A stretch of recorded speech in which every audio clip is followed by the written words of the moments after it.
have been informed that the payload has finally arrived. You guys can get louder than that. Come on! All right. So let's go ahead and start introducing them in no particular order. Please, everybody, welcome first the voice of Winston, Crispin Freeman.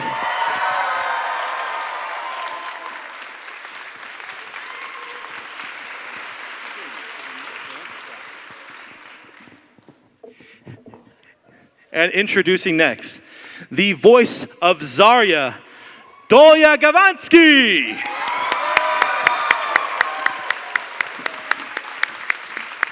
Hello. And of course, please welcome the voice of Ash, Jennifer Hale.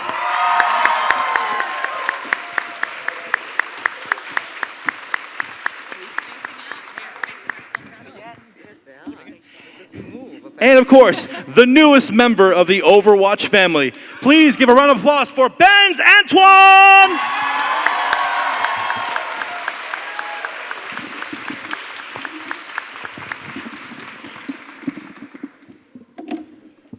Hello. Good morning. Good morning. How is everybody? Are we awake yet? Are you still dreaming? Or is it just me?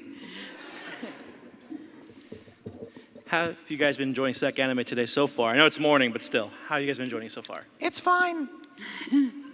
I've been talking to Crispin, so I'm amazing. Well, it's looking to be a great day. You know, again, Overwatch has been so amazing to a lot of people's lives. Let's go ahead and start this off with how has it changed so much for you guys, being a part of it? How has what changed? Being part of Overwatch. Well, I'm not sure you're saying. How has Overwatch changed over time? How no, has like my life being changed? a part of such a project like Overwatch and seeing the fandoms grow. I should be more specific. I apologize for that. Oh, it's all right. I just want to make sure I give an appropriate and thoughtful answer. Yeah, I mean, it's tough. I'm still trying to get a frame of reference for this question. I think for me, it's been an interesting journey only because I've been there since sort of ground zero.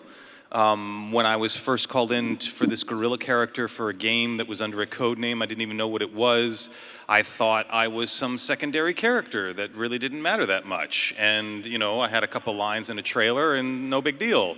And then this trailer drops at BlizzCon 2014 and there's a huge gorilla on screen and I'm like, what is this game called? Overclock? Overdrive? What is it? I've never seen this before. So to see it become, to see these characters and these archetypes become so beloved, to see so many people dressing up as the character is sort of amazing. I've been a voice actor now for over 20 years and I go to conventions, I sign autographs and things. And after Overwatch came out, I would say like a good quarter, if not a third of the requests I got when I was signing autographs was for Winston in Overwatch. So it's a phenomenon. Well, I've done a couple of games before Overwatch, and I live in London, and you know, I was just going and doing my lines, and I wasn't aware really of the impact it will have. I mean, I knew Blizzard is the top in the field, and everybody kept on telling me this is going to be big, this is going to be big, but I didn't know what it means really. And yeah, it's been phenomenal to go to conventions, to experience the whole community, to meet other actors. So yeah, I'm very grateful.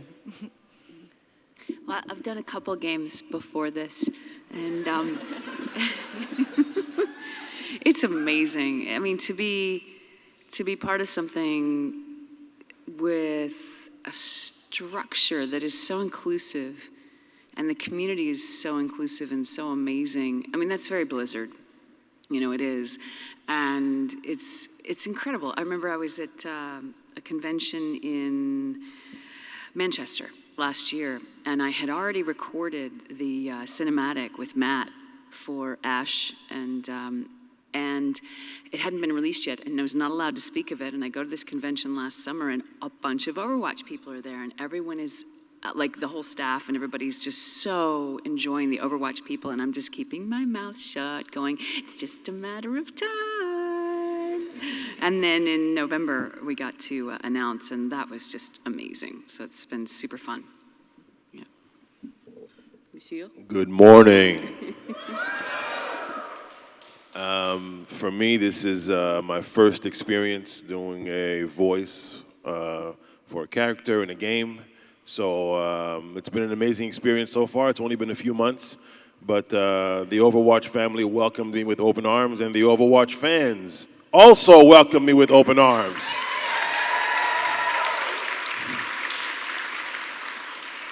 I've been at this about 25 years in film and TV, and I've never had this type of roller coaster ride that I actually enjoy. So this is amazing. I'm looking forward to the good things in the future.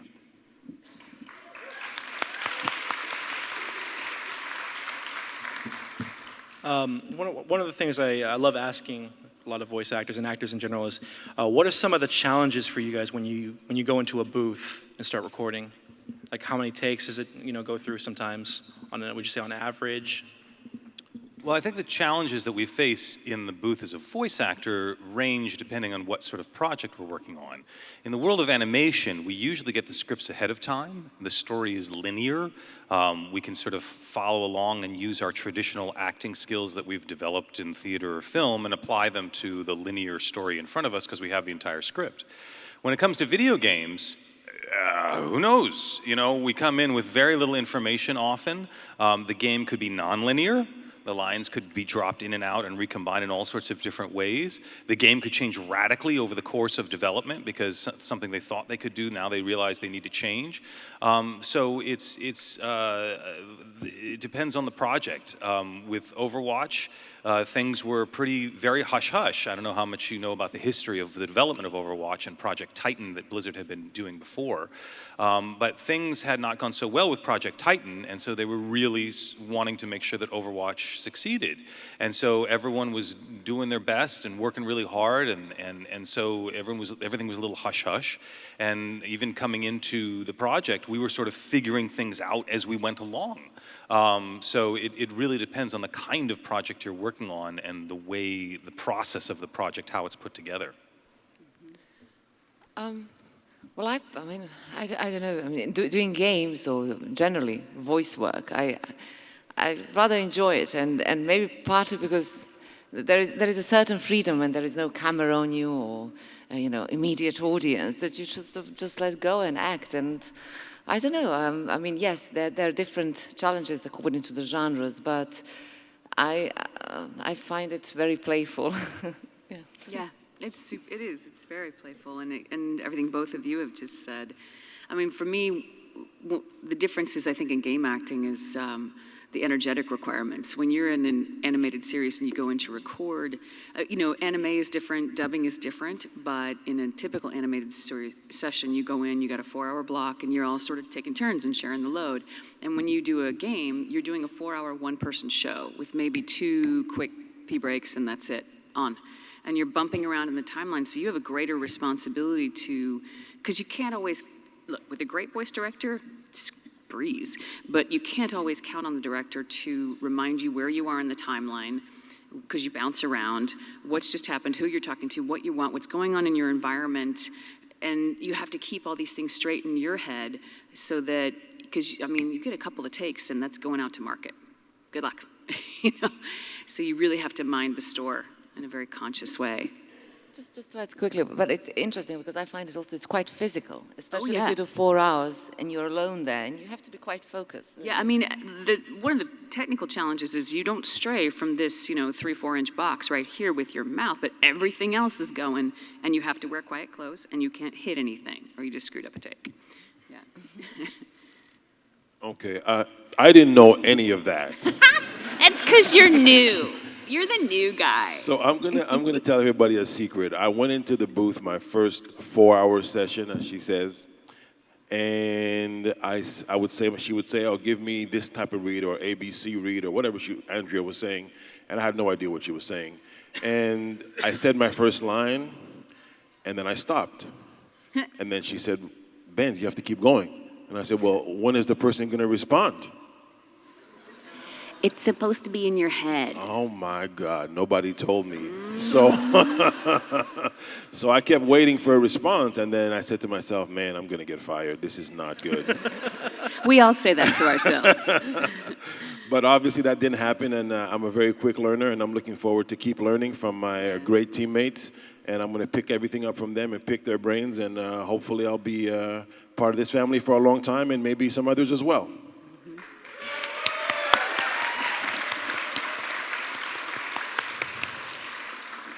Now, this is one of my favorite questions, and I always love hearing the different stories from many voice actors.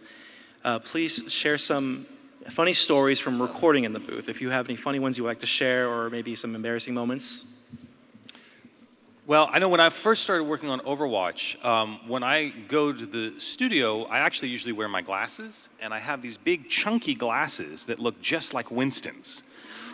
And so there's actually footage of me in the booth, wearing my glasses, playing Winston.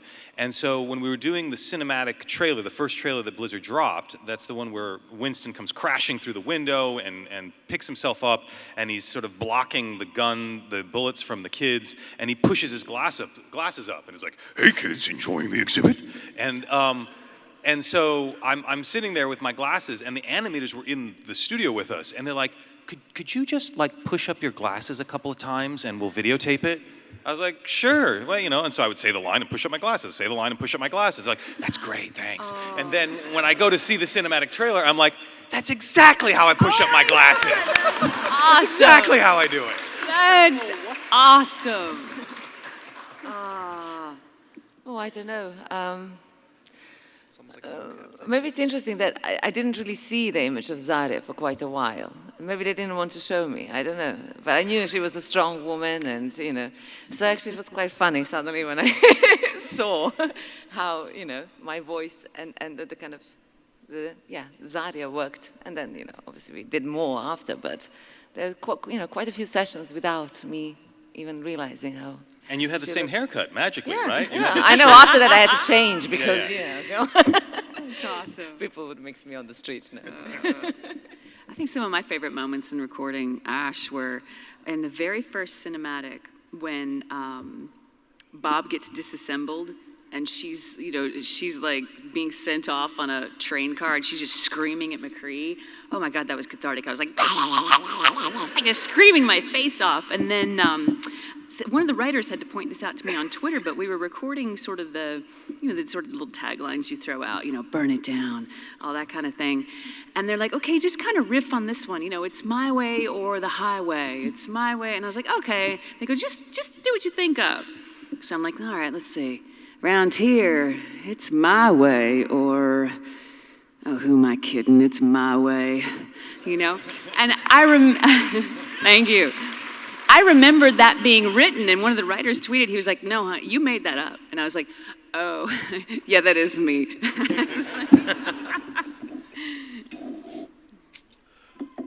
I think everything I say is going to be some funny experience in the booth for me. I don't know if y'all are going to find it funny, but for me, every time Andrea would come up with some new words that I never heard of, it was a funny experience. The first time she said the word, she said, "Okay, Ben, so we're going to take a break, and then when you come back, we're going to do some exertions."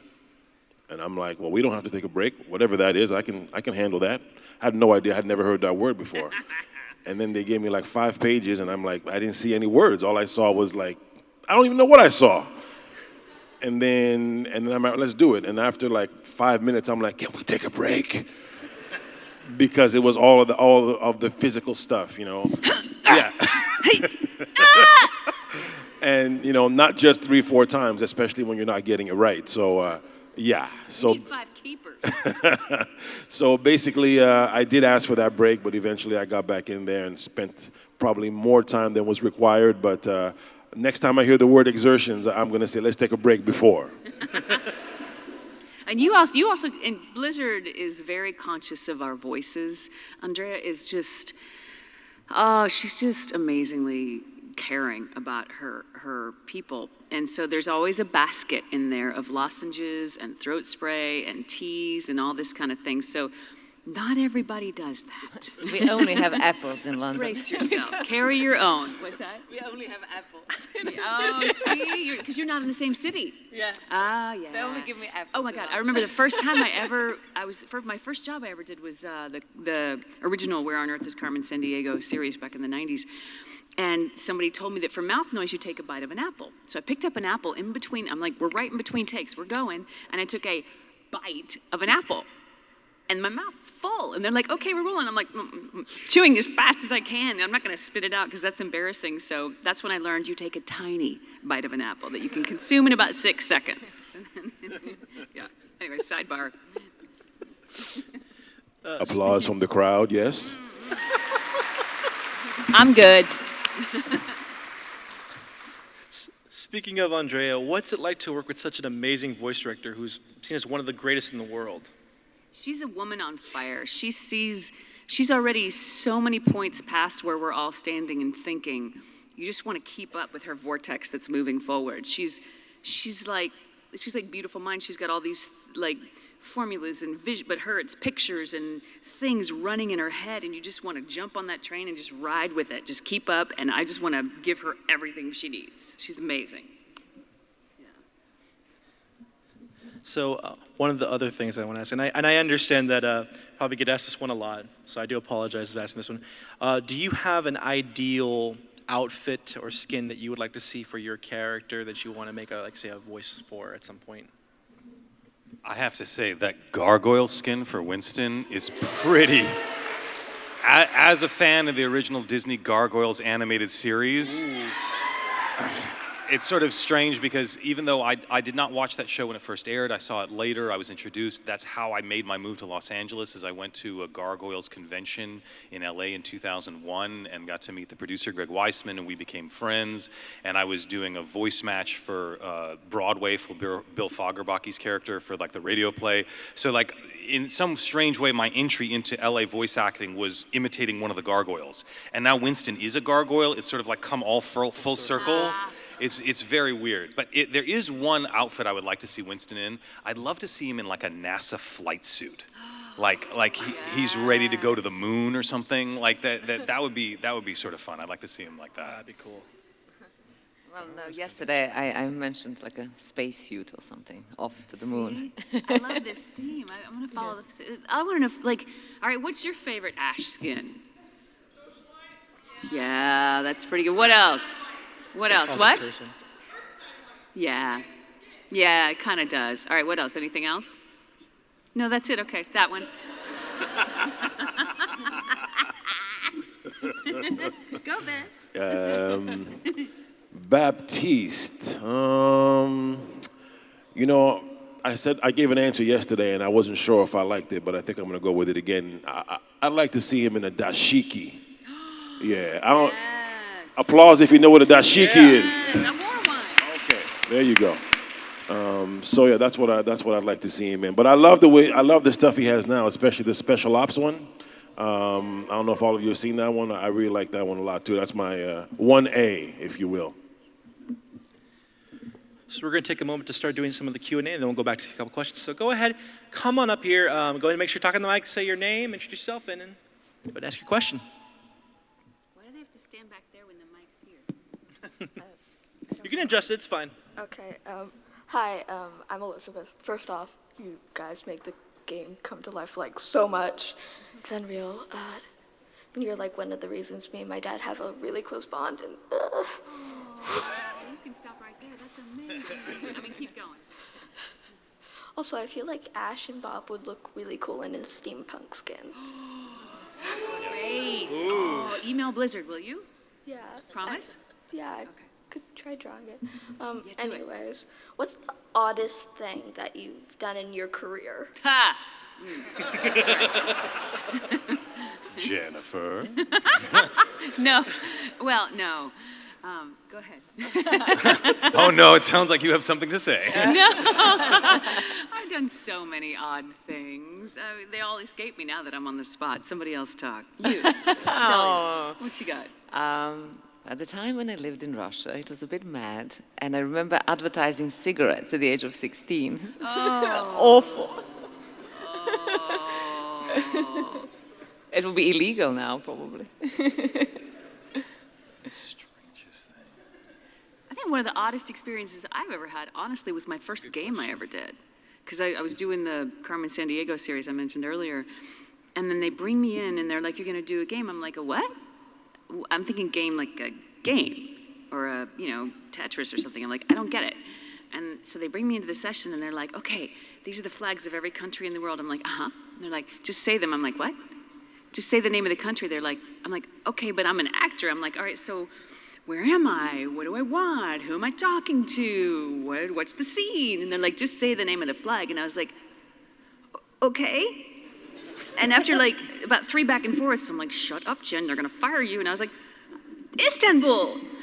And I just was like, how do I do this? It's completely out of context. And that's what I learned in games. You just jump. You don't need context, schmontext. Just jump. Just say the words in front of you. Okay. Sell it as best you can. I think probably one of the strangest experiences I had, some of you may know I'm a bit of a mythology scholar, and I give presentations on mythology and storytelling and how the different religious traditions of different countries affect pop culture heroes, and why Americans write about superheroes and why the Japanese write about giant robots. And I had been sort of known for this, and I was working on a little show called The Big O, which you may know of. I was playing the character of Alan Gabriel, one of the villains in the second season. And the director, Leah Sargent, said, "Hey, Crispin, I hear you do these mythology presentations about giant robots and superheroes." I said, yeah. It was all inspired by this guy, Kenji Uchida, who is a producer at Sunrise Animation. These are the people who bring us Gundam and Escaflowne and all sorts of wonderful anime over the years. And she said, "Kenji Uchida?" And I was like, "Yeah." She said, "He's sitting right next to me." And total fanboy. I was like, "Oh, hajimemashite," and totally lost my mind. And we jump out of the booth, and I'm like, "Uchida-san?" And he remembered me. This was now probably about 10 years after we had first met at an anime symposium at the Japan Society in New York City, across the street from the UN. And I had been in the audience asking him a question about giant robots and superheroes. And he was like, "I remember you.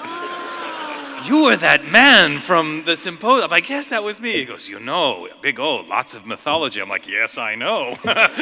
We should talk about that. Crispin, that's amazing. I just remembered a funny one.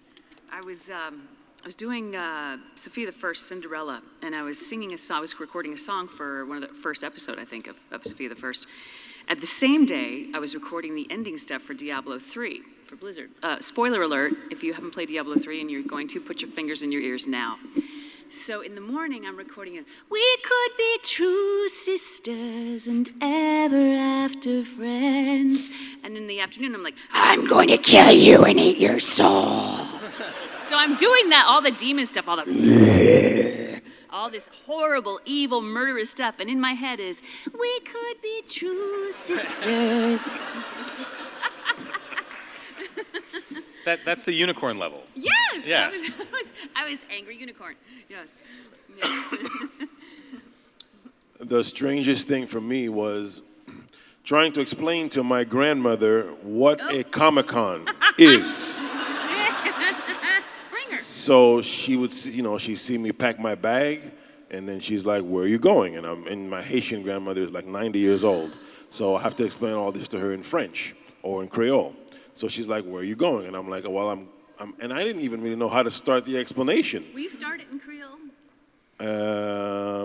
Bon, m'bal pon avion là pour m'atterrir dans l'autre pays, pour m'al signer un paquet autographe de une série de monde qui remet Overwatch. Did you say Everybody understands the last word, wait. right? you were going to another country to sign autographs for people who like Overwatch? Did you do it? Yes! I got it. Are you Haitian? No, je parle un petit peu de français. Ah. So once I got that I'm part, Haitian. so Go ahead, once, look at so once I got that part in, she was like, "Okay, I get it." Then she says, "I have one more question for you. Why would they want to meet you?" So as you know, that's the story. I think I have a Jewish grandmother who says stuff like that. Not in Creole. A little bit of a different accent, but same thing. Why would they want to meet you? I aspire to be a grandma one day.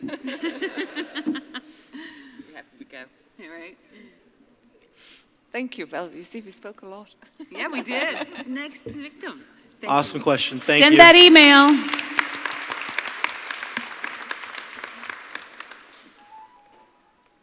Could you guys move Hi. down so you don't have to My walk name's so far? Scott. Thank you guys for being here. It's always nice to see people we love in our games come to our conventions. So my question for you guys is, as our story and lore grows, how do you want to see your characters grow with that story, being whether just like what you think or maybe like a surprise, you know, like we know like Michael Chu adds and like surprise info about characters and we're like, whoa, you know. So what would you want to see for your characters I wanna like see- change? I want to see the backstory between Ash and Mccree. I'm not sure there's anything, like I totally trust wherever they're going to take Winston and where things are going. And so there's not so much in the lore, but I have a little pet project that I would love to see. I want to have Winston host a science show. Oh, please! Yes, somebody make that happen. I want to have like, you know, like Bill Nye the Science Guy, except with Winston. I think you should have Bill Nye the Science Guy and Winston. That could be good. But you know, I keep thinking it wouldn't even be that hard, right? You just need to do like a little intro, like a machinima intro, and then Winston could just narrate a science show where you just see all the science. And it's just his voice, you know? So it could be like Winston teaches you about, you know, the planet, or Winston Pitch teaches you that about the to cosmos Netflix. or something. Yeah. Huh? Pitch that to Netflix. I've been telling the Blizzard people, so No, you now just I'm need to now I'm pitch- telling all of you. Ah. So now you can tell the Blizzard people that you want it, that you want to see it, and then they'll go, okay, maybe we'll make it. But yeah, I think Winston should host some sort of cool science show, preferably about space flight. That would be cool. Oh. Yeah. I don't know, maybe a global exercise regime, but yeah, more full on, you know. It's quite a Let's bit all of do it the right other. now. Well, being that I'm a rookie, I have to trust where they're taking Baptiste. The only thing I'm asking for is a little bit of love. I just want someone to put a ring on Baptiste's finger. That's it. Thank you. All right, thank you guys. That's a good question. Hey, you guys are legendary. I'm glad to be in front of you guys. Tip that up so you don't have to lean over. Oh, no, I'm fine. This question is for Crispin Freeman. Oh God. I was wondering, ever since Persona 5 was released, I've been looking around for a credit to see if you played as Arsene. But No. you didn't? No, I did not. I've never worked on any of the personas. I believe I can't remember who. I don't want to say. I don't want to misname it because it's already been misnamed once, and I don't want to do it again. But no, I've never actually worked on a Persona game, so it's not me. I swear, like, the character sounds just like you. You could pull it off. if It's you wanted amazing. to. I sound like people all the time.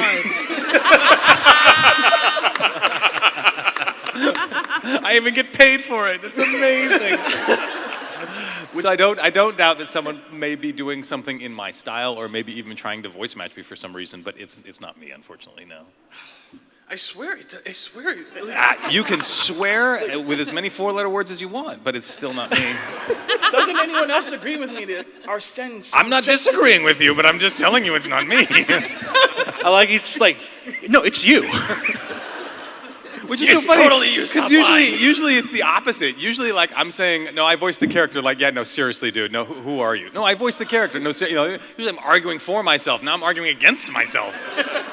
Yeah, no, but it's not. No, I've never worked on the Persona games. Sorry. Thanks anyway, though. You guys are still awesome. Thank you. I'm glad I could clear that up. Now, if everyone could get on Wikipedia and change that, that'd be great. I'm gonna go check IMDb today. Yeah, right. Hello. Hi. I'm not big on Overwatch. My girlfriend is, though, so I'm here for her. I have a question for Zarya. What is your favorite character besides the one you voice? Ooh, I don't know. It's difficult, you know. I mean, I don't know. I like Moira. Okay, I like them. I like everyone. Sombra is fun, you know. Carolina. Shout out to Carolina. Thank you. Thank you. Thanks for coming. Okay, that's a great apron. Thank you. That's awesome. Just kind of showed up one day, don't know where it came from. So good. So I know Jeff from Overwatch answered this question, but based on your personal preference, does your character like pineapple on pizza? Ha! Only if I can throw it up in the air and shoot it. My exercise regime doesn't allow it. Does it have peanut butter?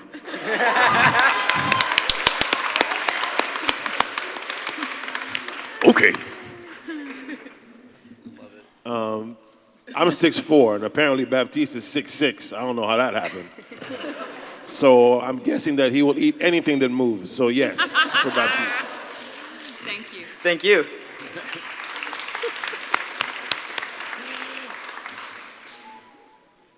All right, Point that up so you don't have to lean over. Just I have do it. I have a question for Ash. Yeah, yeah. And I'm asking her for Bob. Oh, What yeah? does Bob think of Mccree? I don't care what Bob thinks. He's here to do things, not ask questions. Bob's on my side.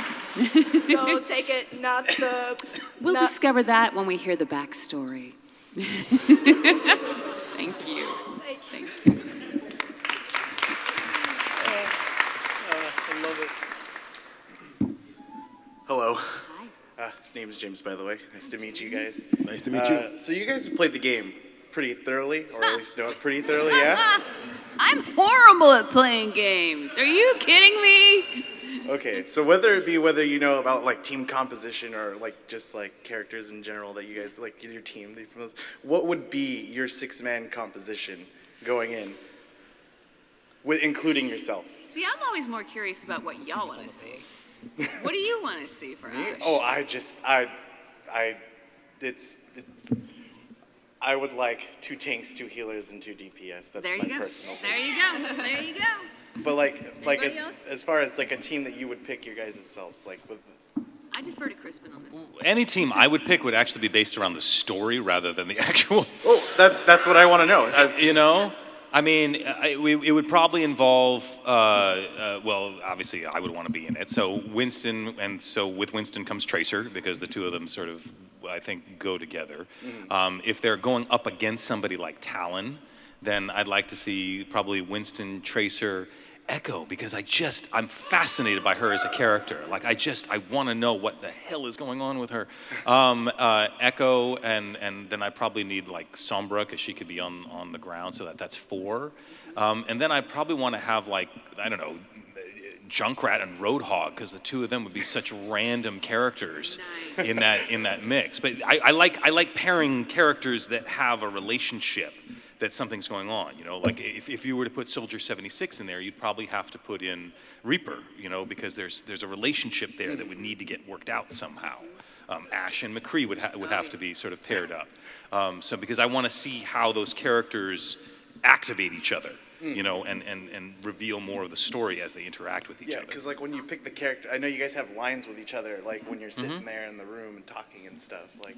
Yeah, and the game is designed that way. So when you have the right mix of characters on a team and you're in a certain location, certain lines will be triggered only then because it reveals something about their relationship. So as someone who is not a twitchy game player, that's not going to be as interesting to me as the relationship between the characters and what is evoked out of them because of what's happening in the moment. What he said. That was awesome. We are with him. Yeah, that was a great answer. Are you with Thank me? you so much. Thanks for coming up. Yeah. Do you have another question? No, that was it. Thank you guys. Thank you. Before you go, I'm just going to say this. When it comes to team comp, it feels like no matter what I want for my team comp, everyone's still going to all pick DPS. Go ahead and come on up.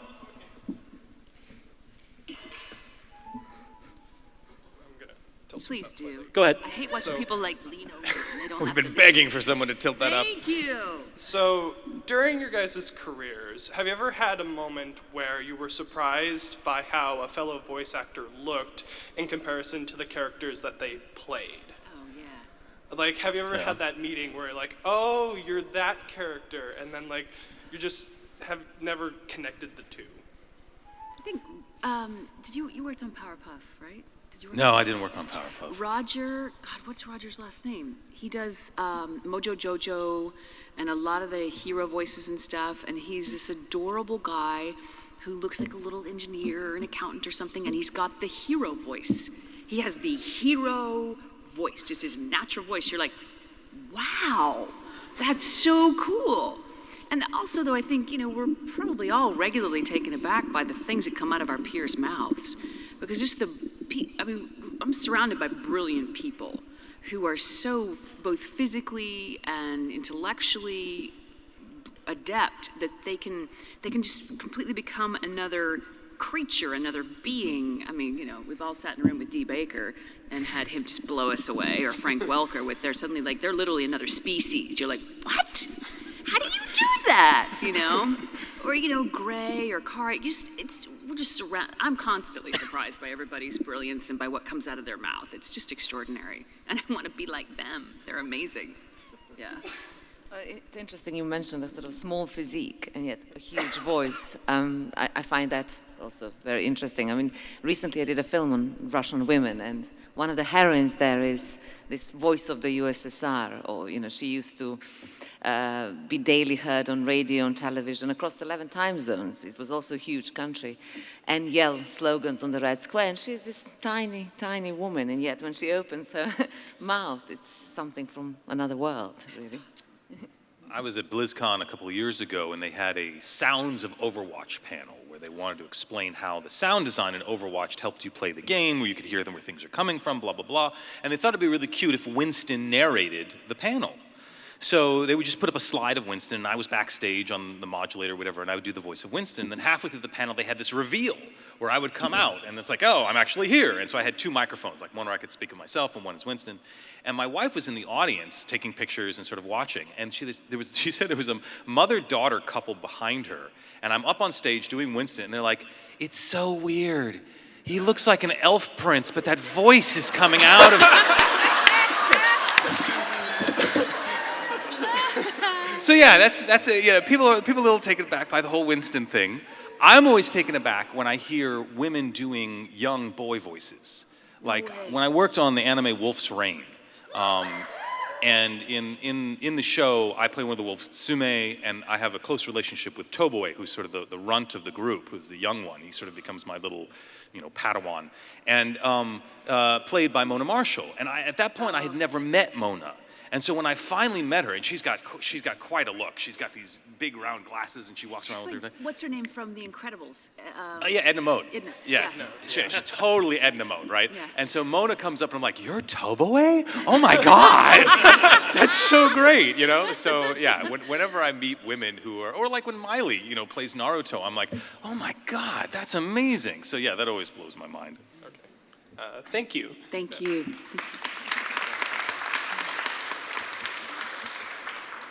And if you'd like, you can adjust the mic slightly to your comfort. Definitely.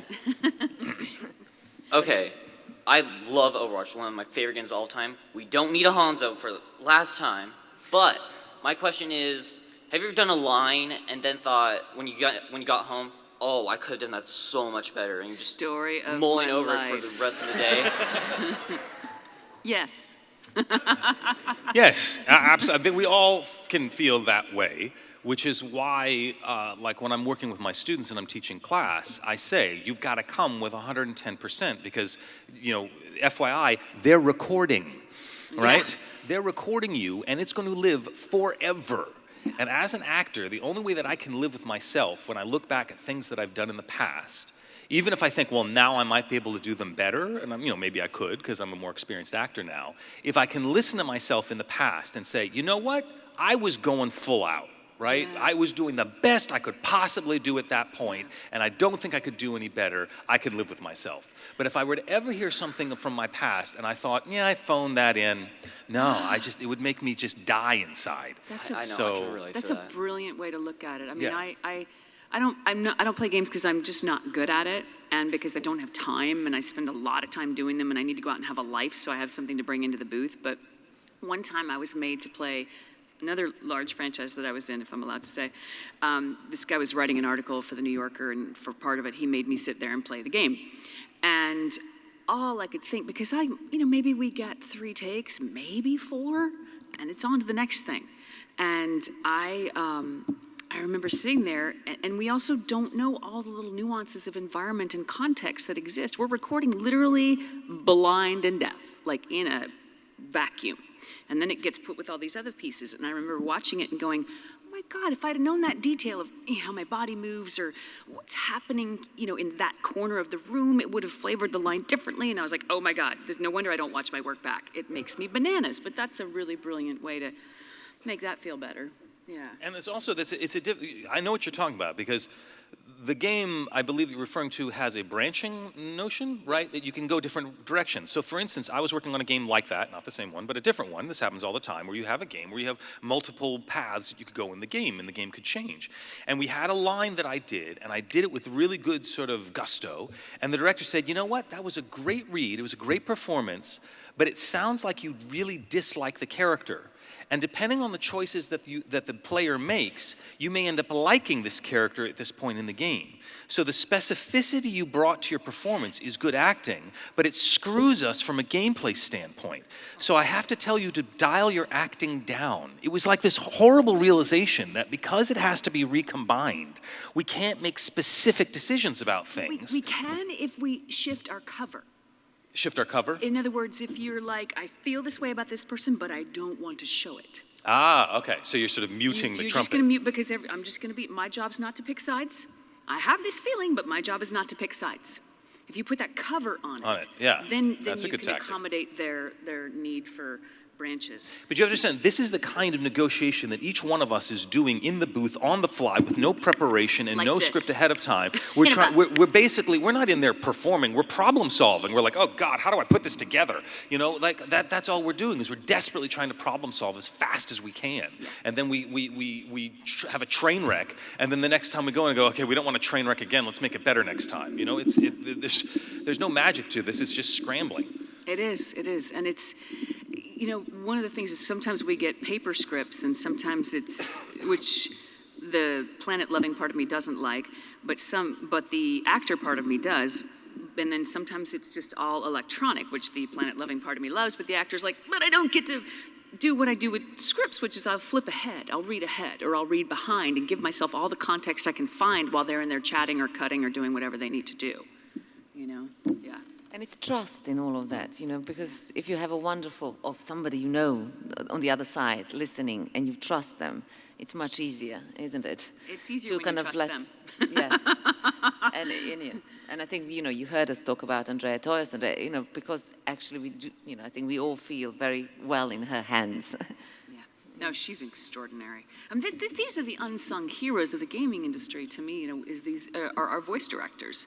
These people, many of them women and some extraordinary men, are responsible for the tone of what you guys love. Like, they made this whole industry sound the way it sounds and feel the way it feels, and they guided us all. You see us, but the writers and the directors are the true the writers. Yeah. My God, writers should be sitting up here as far as I'm concerned. Imagine conducting an orchestra, one instrument at a time. And everybody's a kindergartner. And no musician gets to hear any of the other musicians. That's brilliant, Crispin. Right? So brilliant. My God, it is not easy. So the voice director has to be a conductor who makes an entire orchestra sound good together, who has never heard each other play at the same time. I play in an orchestra too, actually, and I can imagine not being able to hear my fellow musicians playing. Yeah. That's like respect. Yeah, right? Mind-boggling. Your conductor deserves the credit for keeping you definitely. where you need He carries to be. you. Yeah. All right, thank you. It's my favorite quote of the day. That was good. Hi guys, glad to have you here. Thank you. I have a quick question, I guess for all of you, but for Winston, you also play Itachi Uchiha, right? Hi, So going from Itachi, who's such the stone cold killer type, to something like Winston that's just energetic all the time. Yeah. What's it like for all of you going from different characters like that drastically? I just snarf a Twinkie. Actually, the only reason I say this is because there was an actor I knew. I asked him once. He was I saw him in a show. He was really good, and I came up to him afterwards. Goes, dude, what's your preparation? He's like, I just eat a Twinkie really fast, and then I go on stage. And I'm like, you're insane. What is it like? Well, it's sort of like voice acting. This is the thing we do. Voice actors are the short order cooks of the acting world. Oh, that's brilliant. Crispin, Right, you're full of quotes today. We are handed a loaf of bread, a dozen eggs, and milk and say, quick, make breakfast for 20. You know, like we've got no preparation, we've got nothing, and we have to just sort of whip up food for everybody right now. And so what happens is, as a voice actor, you have to develop this amazing level of flexibility, which is why a lot of voice actors will recommend improv, because improv is not necessarily about being funny. It's about making a complete commitment to an acting decision and then changing it on a dime when something else happens. Right? And being able to have that, like, jump into the deep end of the pool and then jump right back out and go on the swing set is sort of what we're called on to do. And if you can't develop that kind of flexibility, you just get exhausted. You know, you end up But hurting probably yourself. we like it as well. Well, I think, and I think an important piece of that, and I think honestly everyone has the capacity for that, but we've socialized it out of ourselves, and in between that choice, people screw themselves because they go, choice, and then they go, oh, it's supposed to change, and then they go, oh, so my choice was bad, my choice was wrong, I'm bad, I'm wrong, oh no, I'm shutting down. You know, so if you can just nix all that crap and go, choice, okay, choice, you just need to be Dory, Yeah. you know, for like a day. When I work with my students, sometimes they'll slowly transition from one emotional state to another. Yeah. I go, no, that's not what happens. What happens is you're yelling at your sibling, right? You're in an argument about something. I hate you, I hate what you do. And that really hot person calls on the phone, like, screw you, I hate you. Oh, hey, babe, how you doing? Right? Like, we can change in a moment. Like, Yeah. we can tesseract in a moment from one emotional state to another. It's just giving ourselves permission and not judging ourselves when we do it. Huh? Thank you, guys. Thank you so much. Thank you guys for all your amazing questions. As we get this coming to a close, I got a question that we posted out there, and it had over 1,000 votes for this one. Oh, God. Yeah, scary one. Ready? So, being that majority of your characters have a dance, have a dance, they have a dance emote. If you had to pick a song for yourself, this is not for your character, this is for you individually. What is your song that no matter what time, and whenever you hear it, comes on the radio, you just have to dance or sing it? Oh, God. That our character has to sing? No, you, Crispin has Yeah, to. Crispin I don't dance. dance. I make other people dance.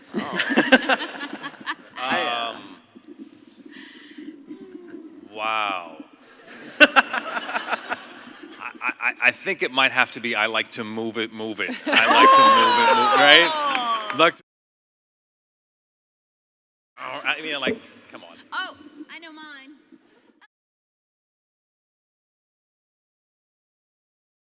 Well, what she said is what I was about to say too. So I guess we're a team. I don't know. I love dancing. I can't pick up one. Any song for you, right? Oh, anything goes.